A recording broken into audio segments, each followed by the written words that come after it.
السلام عليكم ورحمة الله وبركاته. أهلا بيكم في قناتنا يوميات عادل والسعدية. النهاردة أخدت السعدية وقلت أنا هتتمشى شوية في الجو ده. الجو كان حر، رحنا ممشى أهل مصر اللي قدام مسبيرو اللي هو الإذاعة والتلفزيون. الممشى ده جميل وعلى النيل ومكان حلو جدا. فلاحظنا إن في شباب بيلعبوا لعبة اسمها البتيناج أو السكيت.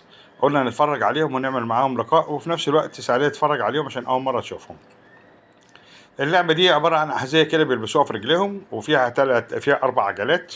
وهنقابل دلوقتي ناس من اللي بيلعبوا الشباب دي، ونعمل معاهم لقاء نشوف هما بيتكلموا بيعملوا ايه بالظبط. يعني يا ريت تتابعوا معانا وهوريه لكم في الفيديو اللي وراه. الاتنين مع بعضيهم.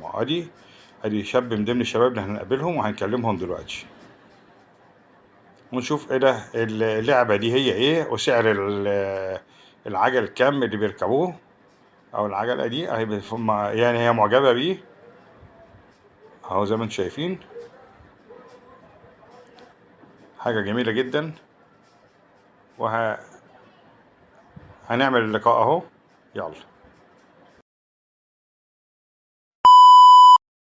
احنا دلوقتي في ده ايه، ممشى ايه؟ ده ممشى مصر. اهل مصر، ممشى اهل مصر. فيه اللعبة دي اسمها لعبة ايه؟ لعبة سكيت. لعبة سكيت او باتيناج. باتيناج عادي. ماشي. ده يعتبر عجلتين زي ما احنا شايفينهم كده. ها؟ 4 عجلات و4 عجلات. تمام. وفي نفس الوقت هي كله بيبقى 4 عجلات؟ كله 4 عجلات. في منه اثنين. في منه ايه؟ في منه اثنين وفي اللين الاحسن. يعني لازم مهارة فيهم. مع المهارة لما يكون انت متعلم يعني كده وحريف في اللعب ممكن تلبس 2، ممكن تلبس يعني المهارة بتكون 2. مش الأربعة بتكون مهارة. بصوا يا جماعة وريني كده واحد.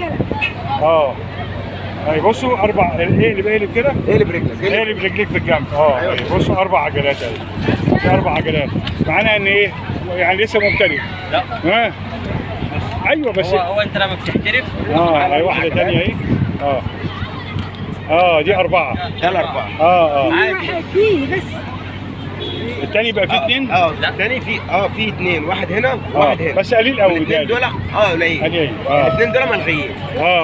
فاللي ده وده هم الموجودين. ايوه والله جميله جدا. في تاني بقى اللي هو الاربعه.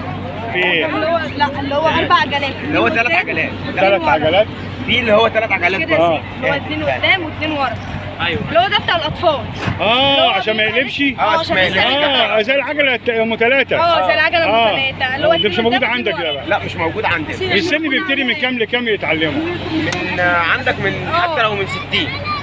لو من 60 سنه. يا ساتر. يعني انا ممكن على التقن ده العب بيه، بس ممكن تكسر الواحد. في معانا واحد. لا 110 هنا برضه. لا انت كده عديت. شفتي بقى؟ تيجي على العجله. اديك الصحه. تيجي على العجله. هنا اسمه عمو هيثم، بسم الله ما شاء الله عليه. لو عدى هوريهولك. وراجل كبير بس متدرب وهو صغير اكيد. اكيد يعني. بس متدرب جدا.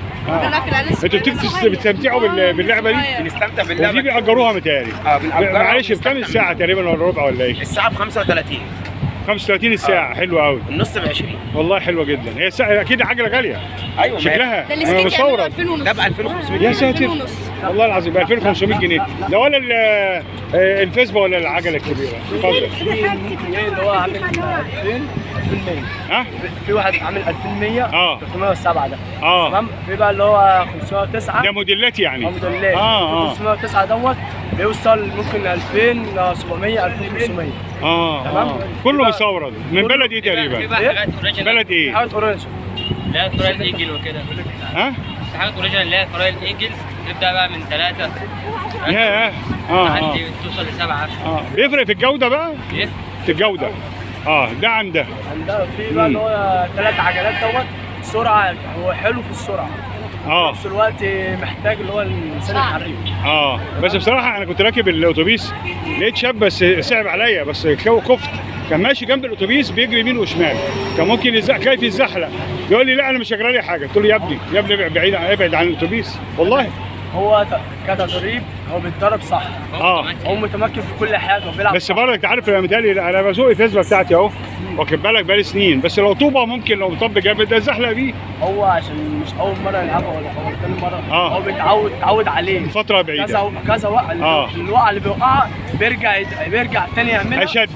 بيتعلمها صح عشان يرجع احسن من الاول. ايوه. وفي نفس الوقت يبدا اللي هو ايه بيخش مراحل احسن اشد من والله العظيم. يعني كل وقعه بتقويه اكتر. بتقويه اكتر، يخليه ايه برضه ايجاد ويسعى على نفسه اكتر ويحقق ويوصل للهدف اللي هو عايزه.